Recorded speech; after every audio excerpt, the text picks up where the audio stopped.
I don't know how many times I have to say it.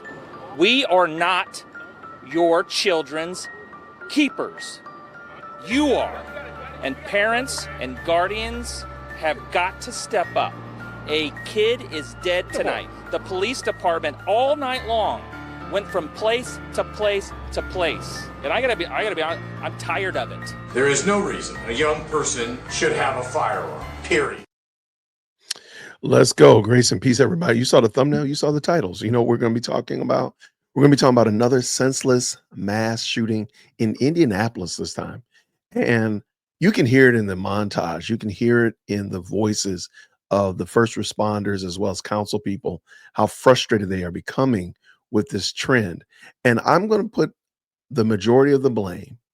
I'm going to back up the blame truck, the blame dump truck, and I'm going to dump a lot of that blame right there at the feet of these parents.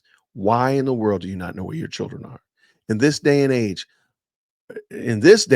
you can keep up with your children way more than my parents could when I was a child of that age, in my day and age. So why are you allowing your children to be out? And you're going to see there's a lot of negligence on these parents' behalf. So let me bring this in. Thank you so much for tapping in. If you could, just go ahead and like this video real quick and let everybody know you appreciate what we're doing over here. Let's go. Breaking news right now at noon. 4 teenagers are now facing various charges and allegations following that deadly downtown mass shooting Saturday morning. Now, it's important to point out here that it's not clear whether they are in connection to the shooting, but we have reached out to the prosecutor for clarification. So here's what we just learned in the last half hour.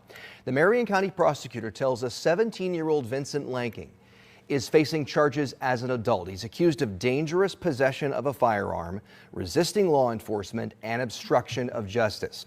3 other teens between the ages of 13 and 16 are all accused of various crimes. However, all 3 are accused of dangerous possession of a firearm. Now, that shooting is just one of several over the weekend across the city. At least 21 people were shot between Friday night and last night. 5 of them died.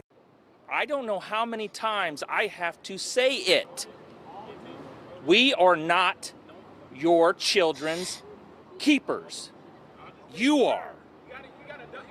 And parents and guardians have got to step up. A kid is dead tonight. And we just don't know the age of the young man down the street, still here, dead. He looks young. The police department all night long went from place to place to place, trying to prevent these kind of things. And I gotta be honest, I'm tired of it. You should be tired of it. This is not our job to do this. It is unnecessary. You don't have to act like this. We're seeing this pain that our kids are in, and we're seeing it manifest itself in a really ugly way. Officers responded to a disturbance at Washington and Meridian Street around 1:30 a.m. Investigators say officers were notified of a second disturbance in the area at Washington and Illinois. When arriving at the second scene, police say they found several victims suffering from gunshot wounds and recovered multiple firearms. There is no reason a young person should have a firearm.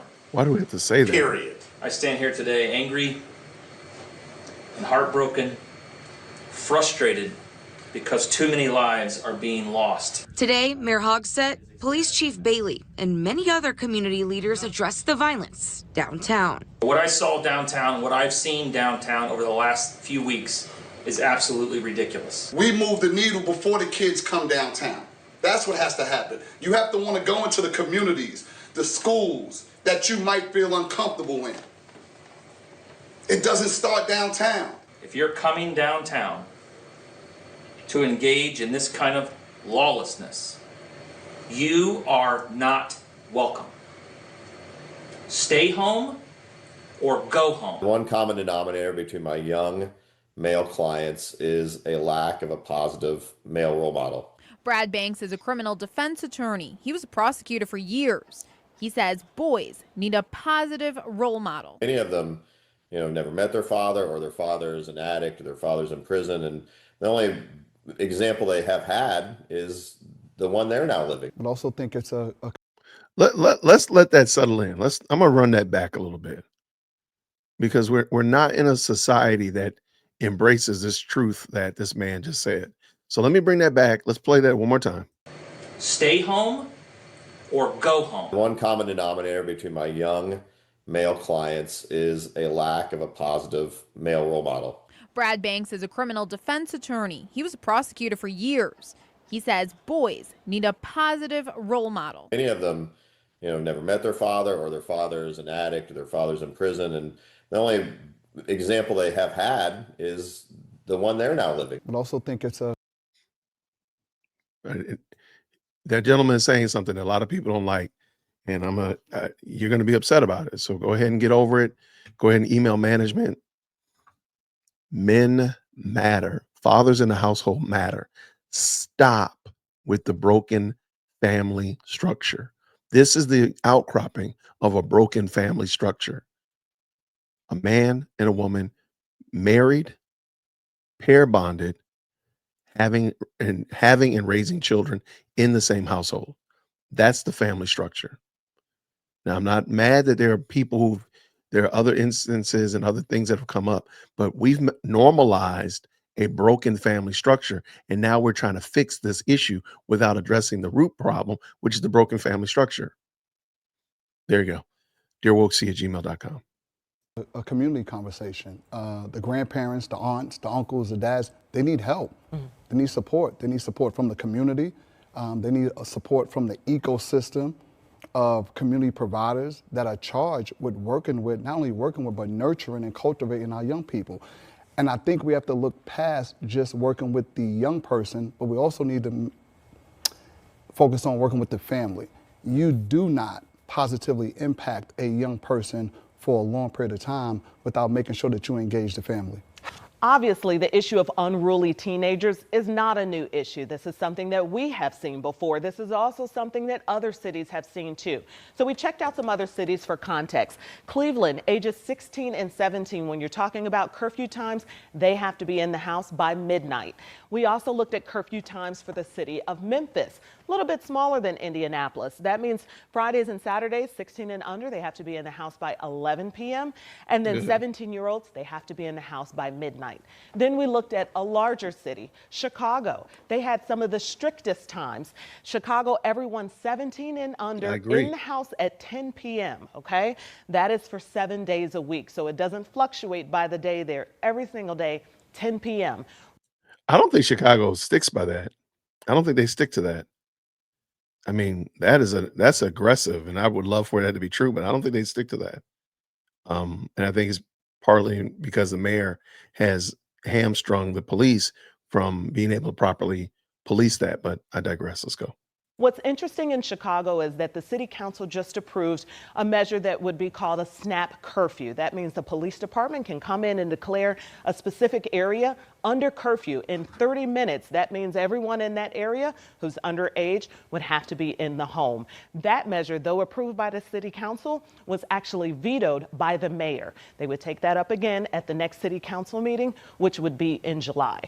So what's also interesting here is that Indianapolis has some of the most lenient times. The latest time at 1 a.m. for 15 to 17-year-olds. The Indianapolis City Council discussed extending curfew. This after the mass shooting that happened over the weekend. News 8's Kat Sandoval was at that meeting tonight, and she joins us now with what the council is saying. Kat. Good evening, Phil. The City Council is proposing earlier curfews. The previous curfew for 16 and 17-year-olds is 1 a.m. for Fridays and Saturdays. And now the council is proposing an 11 p.m. curfew for Fridays and Saturdays. And during Sundays through Thursdays, it will be 9 p.m. For those under 15 years old, it's a 9 p.m. curfew. Why are they out so Now, late over the anyway? weekend, from Friday to Sunday, IMPD says a total of 23 people were shot and 5 people died. IMPD says there were hundreds of unsupervised kids. Chief Chris Bailey urged parents and guardians to step up. And I spoke with Councilwoman Krista Carlino, who says the curfew can help. Absolutely devastated. But as a parent, I think about those curfew laws and how important they are. And I point to them myself and say, nope, it's Saturday night. This is your age. You know, you need to be home and in bed. And This isn't the first time the city proposed a curfew. The last time was in March of 2024 when 17s were shot. IMPD said it would enforce a curfew then, but as Wish TV reports, the police weren't able to track curfew violators. And this time around, IMPD says they're working with Indiana State Police to increase patrols downtown. Do you guys know? So before they get too far, I just wonder how many of those kids that were people that were shot in that mass shooting right there, do they ever say, hey, we have so many 17 and under year olds. If these 17 and under year olds were not there, AKA they were at home because the curfew is 10 o'clock, they would not have been shot. So there's 15 kids and 3 of them got shot. If they had been home, those 3 would not have been shot and the 15 would have been at the house. I just wonder if they ever do that and really break it down into those demographics. Cause I mean, I think the curfew is right. That's a good idea that they need to stick by. I don't think you need to even have a floating one. 10 o'clock every night, unless you're going to a job. There was at least 7 or 8 mass shootings this past July weekend, all in blue cities, in black neighborhoods, with black on black mass shootings. I'm talking about like 18 people, like in Chicago, being shot. 4 fatalities. Indianapolis, 7 being pew. 2 fatalities.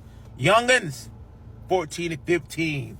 Mothers drop them off downtown Indianapolis, leave them because they don't give a fuck about their kids either. The black mothers, they leave them. Black folks said, hey, where's my ops? For no reason. One guy said, shit, it's hot. We need to find something for these little black boys to do. Because now you don't find something for them to do, guess what they're going to do? Only the black race. They're going to kill one another. If you can't find these young black men something to do, go to college, go to school, learn math. No, he said you can't find no little black boys something to do, like playing basketball all night. They're going to shoot one another. And that is acceptable in the black race because they can always blame the white man. I guess with Donald Trump fault, all these Negroes unalive one another this past weekend in these fucked up blue cities and these fucked up blue states.